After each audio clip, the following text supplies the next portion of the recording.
పల్లి గ్రామ సభకి వచ్చిన అధికారులందరికీ, ప్రజలందరికీ, ప్రింట్ అండ్ ఎలక్ట్రానిక్ మీడియా సోదరులకి అందరికీ కూడా ప్రత్యేకమైన ధన్యవాదాలు మరి నమస్కారాలు తెలియజేస్తున్నాం.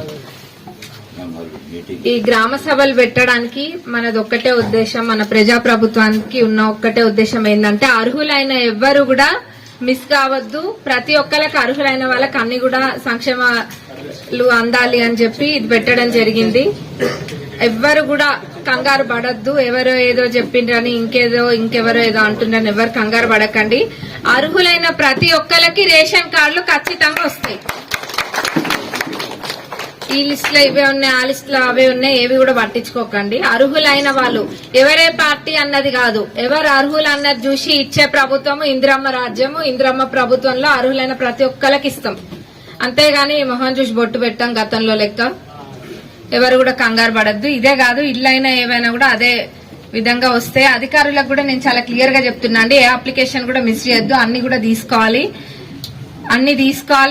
ఎలిజిబుల్ అయిన వాళ్ళకి మటుకు కంపల్సరీ ఉండాలి. ఎవరైనా ఇల్లు ఉన్న వాళ్ళకే ఇల్లు అట్లాంటివి ఉంటే మటుకు వేరే సంగతి నాకు తెలియదు, కానీ మన కాన్స్టిట్యున్సీలో నేనైతే ఊకోను. నిజమైన పేద వాళ్ళకి ఇల్లు అస్సలు లేని వాళ్ళకి, పెంకుటిల్లు ఉన్న వాళ్ళకి ఇల్లు రావాలి. ఈ విషయంలో ఎటువంటి డౌట్ లేదు. మీరందరూ కూడా అదే నమ్మకంతో అంతే ధైర్యంతో ఉండండి.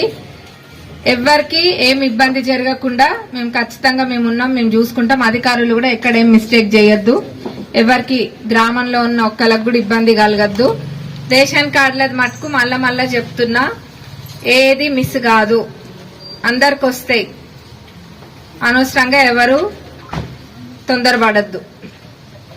ఇది ఒక్కసారి, ఇది ఇప్పుడు స్టార్ట్ అయింది అంతే, ఇది కంటిన్యూస్ ప్రాసెస్. 10 సంవత్సరాలలో ఎక్కడ కూడా ఎవరికి ఒక్క రేషన్ కార్డు, మీకు ఏ ప్రాబ్లం వచ్చినా గానీ నాకు చెప్పండి. అంటే మీకు ఎక్కడైనా ఏమైనా అయినట్టు అనిపిస్తే చెప్పండి, దానిపైన తప్పకుండా నేను కఠినంగా చర్య తీసుకుంటా.